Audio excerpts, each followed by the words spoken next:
కానీ చాలా మంది క్రిటిక్స్ అంటే భయపడతారు, రివ్యూలు అంటే భయపడుతుంటారు. ఏమో సార్ వాళ్ళ ఒపీనియన్ నాకు తెలియదు. అంటే ఇప్పుడు నాకు పర్సనల్ ఇప్పుడు రాక్షసు సినిమా ఉంది సార్. క్రిటిక్స్ మీడియా వాళ్ళకి కనుక సినిమా నచ్చితే దాన్ని ఏ రేంజ్ తీసుకెళ్తుందో ఆ సినిమా కలెక్షన్స్ కానీ ఎంత రిఫ్లెక్ట్ అవుతుందో నాకు తెలుసు సార్. సో నేను ఎప్పుడు వాల్యూ చేస్తాను సార్. నాకు ఎప్పుడు మనందరం ఒకటే ఫ్యామిలీ అనేది బిలీవ్ చేస్తాం.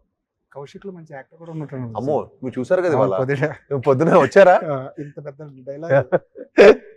ఒకసారి ఒక్క డైలాగ్ కాదు, 2.5 hours సినిమా నరేషన్ అలానే ఇస్తాడు. చాలా నేను అదే షాక్ అయ్యానండి. నాకు అంత మంచి ఇంప్రెసివ్ నరేషన్ మనం నరేషన్ విని సినిమా కౌశిక్ సినిమా చేద్దాం అని నేను నరేషన్ అయిపోయిన తర్వాత అంత ఫ్లాట్ అయ్యాను. ఎందుకంటే ఇట్స్ నాట్ ఈజీ సార్. మాకు మామూలుగా 1-2 పేజీలు డైలాగులు గుర్తుపెట్టుకొని చెప్పాలంటేనే it's very tough job. So అలాంటిది మనోడు సినిమాని అంతా ఓన్ చేసేసుకొని 3 years ఆ సినిమా స్క్రిప్ట్ మీద కష్టపడి అలా టీమ్ తోటి పాపం అందరితోటి అతనికి ఒక 4 ఫ్రెండ్స్ ఉన్నారు, వాళ్ళందరూ కలిసి కూర్చొని 5 కలిసి కష్టపడి ఈ సినిమా కథ ఇంత బాగా చేసుకున్నప్పుడు నేను చాలా ఇంప్రెసివ్గా చాలా హ్యాట్స్ ఆఫ్ అనిపించింది.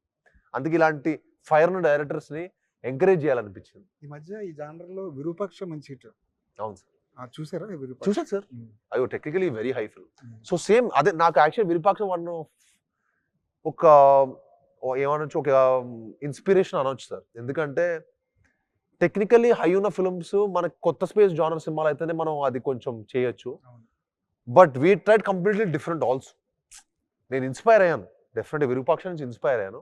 బట్ నేను మళ్ళీ అదే చేద్దాం అయితే అనుకోలేదు సార్. మళ్ళీ మనం ఇంకా మంచి ఎక్స్పీరియన్స్ ఇవ్వాలి కదా సార్.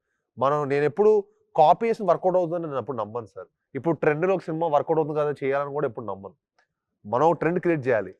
వర్కౌట్ అయితే ఓకే, వర్కౌట్ అవ్వకపోతే మనం ఏం చేయలేము. బట్ ట్రై అయితే మన చేతిలో ఉంది. ఇలాంటి జానర్ సినిమాలకి పార్ట్ 2, పార్ట్ 3 ఇలాంటివి ఎన్ని కథలు అని చెప్పొచ్చు సార్. మీకు రేపు కిష్కింధపురి నచ్చితే ఈ 2, 3, 4 ఎన్నని చెప్పొచ్చు. ఎందుకంటే ఆ ఊర్లో జరిగే కథ కాబట్టి. సో కిష్కింధపురి అని మేము అందుకే ఫిక్షన్ సిటీ క్రియేట్ చేయడానికి కారణం కూడా అదే. కానీ ఇప్పుడే చెప్తే కొంచెం మరీ ఈడప్పుడే బిల్డప్ ఇస్తున్నాడు, అప్పుడే 2-3 పాటలు అంటాడు అని చెప్పి నేను కొంచెం తగ్గించుకొని ఫస్ట్ సినిమా వర్కౌట్ అయిన తర్వాత మాడదాం అని చెప్పి